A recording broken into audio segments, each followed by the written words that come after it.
Good morning Pilipinas and welcome back po sa Panahon TV. Ayon sa Philippine Psychiatric Association, isa sa 5 Pilipino ay may psychiatric problems. Katumbas po yan ng halos 17 to 20% ng adult population.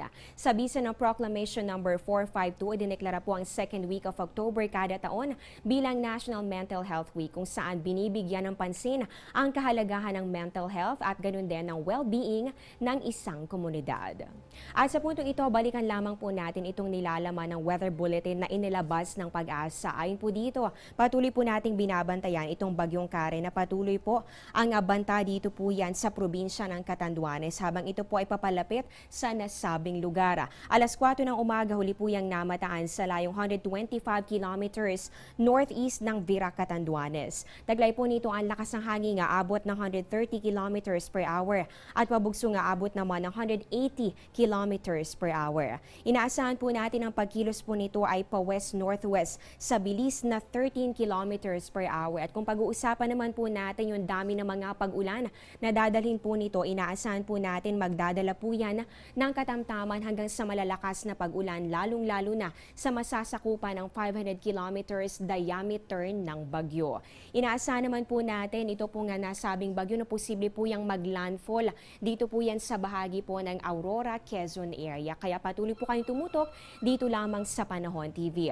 Sa ngayon po nakataas ang signal number 3 sa bahagi po yan ng Catanduanes. Ang signal number 2 naman sa Camarines Norte, Camarines Sur, Aurora, Northern Quezon at kasama rin po dito ang Polillo Island. Ang signal number 1 naman, kabilang po dito ang Albay, Sorsogon, Masbate, Ticao Island, Burias Island, ganun din po ang natitirang bahagi ng Quezon, Isabela, Romblon, Marinduque, Oriental Mindoro, Batangas, Laguna, Cavite, Rizal, Metro Manila, Bulacan, Pampanga, Bataan, Zambales, Tarlac, Nueva Ecija, Pangasinan, Nueva Vizcaya, Quirino, La Union, ganun din po sa Benguet at Ifugao. At kasama rin po dito ang Northern Samar, dyan naman po yan sa bahagi ng Visayas. Sa lahat po ng areas na aking nabanggit, mula po yan signal number 3 hanggang signal number 1, paghandaan po ninyo ang malakas na hangin na may kasama ring mga pag-ulan. Inaasahan naman po natin ang katamtaman hanggang sa paminsanang malalakas na pag-ulan